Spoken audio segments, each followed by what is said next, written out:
Bienvenue au musée dauphinois, l'un des 11 musées du département de l'Isère.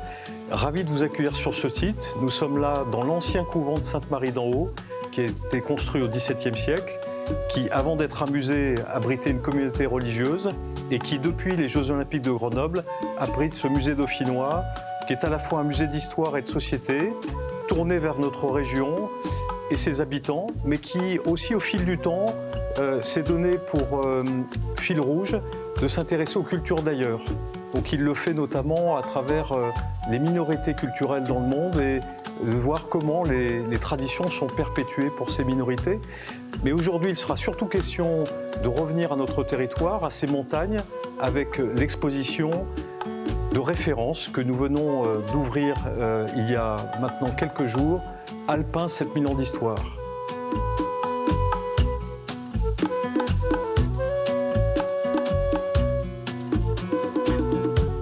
Alpin 7000 ans d'histoire, c'est l'exposition dans laquelle nous nous trouvons, c'est l'exposition de référence du musée dauphinois. J'insiste sur ce mot de référence qui permet aussi de dire que l'on se réfère à cette exposition qui se veut une synthèse de l'histoire des Alpes sur un temps très long, donc 7000 ans, depuis finalement les premières sédentarisations jusqu'à la période contemporaine dans laquelle nous sommes aujourd'hui. Donc c'est ça l'ambition de ce projet qui a été bâti sur 3 années, avec plus d'une centaine d'acteurs de la région. Le parti pris est de retenir avec les personnes qui nous ont accompagnés sur ce projet un fil rouge qui finalement est celui de la capacité d'adaptation des sociétés à évoluer dans cet environnement d'altitude qui est si singulier et de pouvoir raconter ça à travers différents moments, on va dire, importants, charnières de l'histoire des Alpins. Vous avez derrière nous une galerie qui est une galerie du temps, qui remonte le temps jusqu'au néolithique, avec notamment comme premier objet, ici, une hache de roche verte, qui témoigne que nous sommes là aussi sur les premiers outils fabriqués à partir des matériaux que fournit la montagne. Nous sommes là sur des objets qui incarnent à la fois l'adaptation et l'esprit d'innovation dont ont fait preuve les Alpins au fil du temps. Il y a notamment ce pot de pharmacie qui est là en fait pour symboliser aussi la connaissance de la flore botanique et comment elle a été mise à profit pour la médecine en particulier. Et puis on peut s'étonner de trouver dans cette galerie une ampoule électrique. Alors qu'est-ce qu'elle vient faire là ? Elle est là pour incarner une histoire industrielle incroyable, qui est l'épopée de la houille blanche. Pourquoi ? Dans notre région, ça a été si important parce que la configuration naturelle de la montagne, ce qu'elle offre, la pente, le bois, l'eau, en fait, sont les éléments qui ont permis la production hydroélectrique. Et puis on peut s'étonner aussi de trouver une poulie de remontée mécanique, mais en fait on a affaire là à l'ingénierie qui a accompagné l'épopée des sports d'hiver et notamment ces remontées mécaniques qui ont été imaginées dans les Alpes iséroises. Donc un soin tout particulier a été porté en direction du jeune public et des familles, avec un personnage qui accompagne ce jeune public tout au long du parcours, à travers les illustrations imaginées par Flore Enoch, donc, qui est une dessinatrice qui a réalisé le visuel notamment de l'exposition qu'on trouve à l'entrée du parcours. Une jeune bergère, donc Charlotte, accompagnée de son chien, Joka,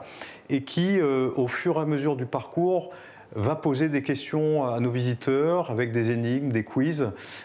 pour tester leur connaissance de l'histoire alpine, pour aussi les questionner sur leur vision de l'habitat alpin aujourd'hui ou encore ce qu'est être berger au XXIe siècle.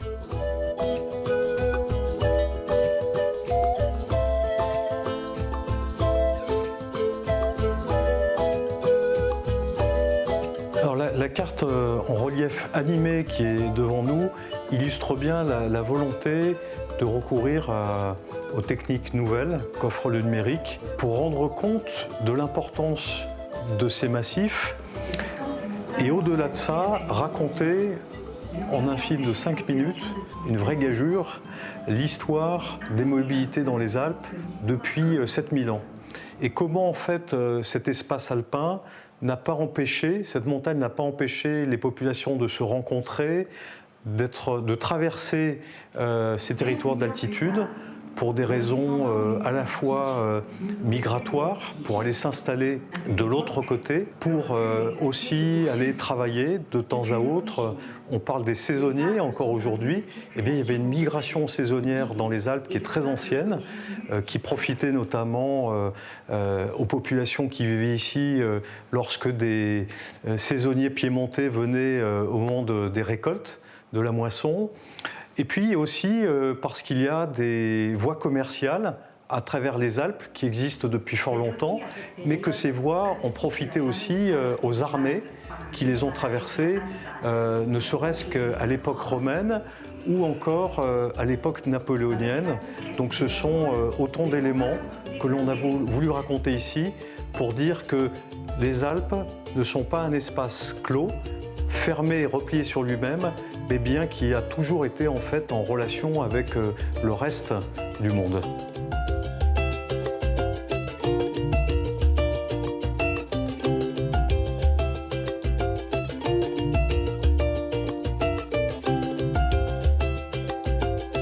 Nous sommes là dans cette salle,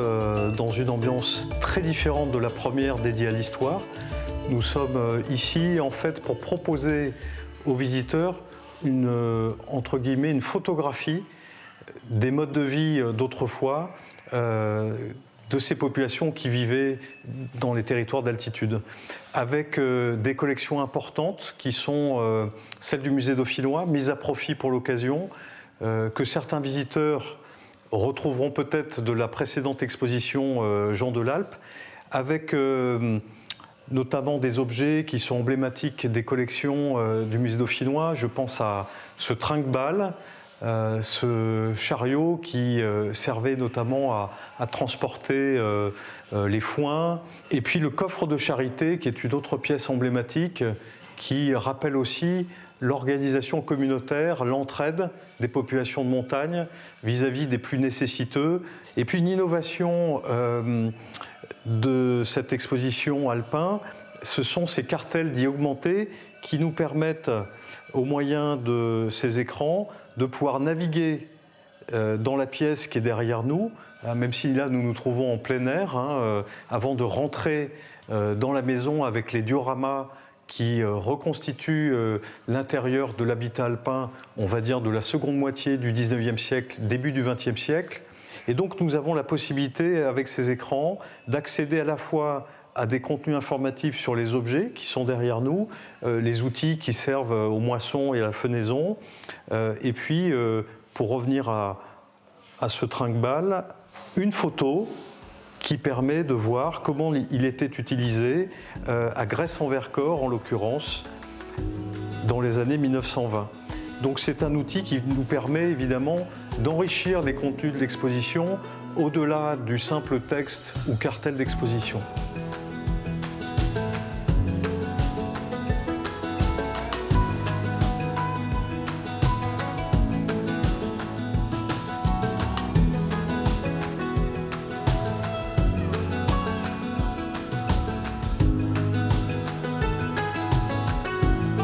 Nous sommes là dans la montagne contemporaine,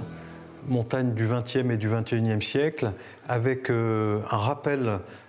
historique nécessaire, à la fois les Jeux Olympiques de Grenoble, qui ont constitué une page majeure pour notre territoire, à la fois sur le plan sportif, pour contribuer à démocratiser les sports d'hiver, mais aussi en termes d'aménagement du territoire, et puis des éléments plus anecdotiques, mais néanmoins qui, à mon avis, marquent les esprits de nos visiteurs. Ce sont ces cartes postales de souvenirs de vacances à la montagne l'hiver, avec des phrases que je laisserai découvrir aux visiteurs. Et puis une photo édifiante qui est derrière moi, qui donne à voir à la fois cette montagne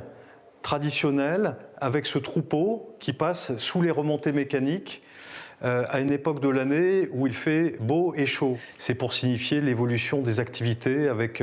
un tourisme de montagne qui ne concerne pas que le ski aujourd'hui. C'est aussi le fait que nous souhaitions rappeler simplement que les Alpes, ce ne sont pas que les Alpes françaises ou les Alpes iséroises, c'est un massif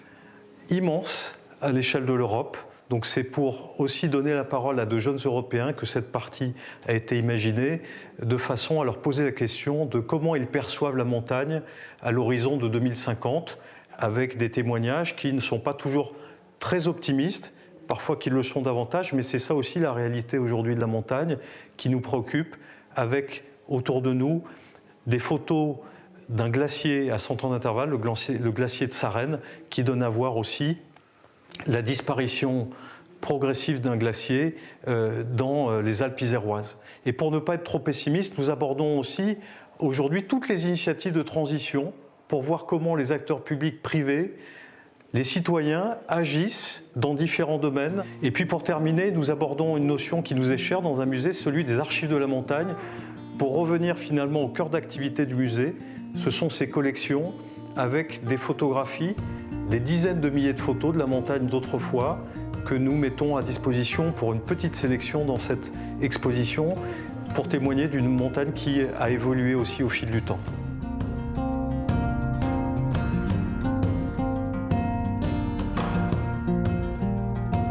Vous pouvez poursuivre l'exposition à travers un livre, ou plus exactement une revue, la revue L'Alpe, qui avec son numéro 100, qui est sorti il y a quelques temps, qui a précédé un peu l'ouverture de l'exposition, revient sur les principaux thèmes de ce parcours, avec une revue qui existe maintenant depuis 25 ans et dont la collection complète se trouve derrière moi. Merci d'avoir suivi cette visite et